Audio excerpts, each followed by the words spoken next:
Hi friends, ఇక్కడ ఒక question చూద్దాం. ఒక వ్యక్తి తన ఆదాయంలో 70% ఖర్చు చేస్తాడు. అతని ఆదాయం 20 పెరుగుతుంది. అలాగే అతని వ్యయం కూడా 10% పెరుగుతుంది.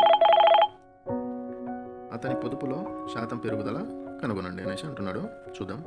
ఒక వ్యక్తి తన ఆదాయంలో 70% ఖర్చు చేస్తున్నాడు. బేసిక్గా అతని ఆదాయం 100 అనుకుంటున్నాను. ఈ 100లో 75% ఖర్చు చేస్తాడు. ఈ 100%లో 75% ఖర్చు చేస్తాడు. ఇప్పుడు మిగిలింది ఎంత? పొదుపు 25%. ఇది పొదుపు అని రాసుకున్నాం. తర్వాత అతని ఆదాయం 20% పెరుగుతుంది. అంటే మొదటగా ఉన్న ఆదాయం ఎంత? 100. ఈ 100 మీద 20% పెరుగుతుంది. అంటే 120% ఆదాయం. అలాగే అతని వ్యయం కూడా 10% పెరుగుతుంది. అంటే అతని వ్యయం 10% పెరుగుతుంది. ఈ వ్యయం మీద, అంతకుముందు ఉన్న వ్యయం మీద 10% పెరుగుతుందంట. చూద్దాం. 75 మీద 10% అంటే 110/100.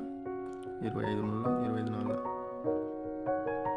2 55 2 55 ఇంటూ 3 165/2 అంటే 82.5.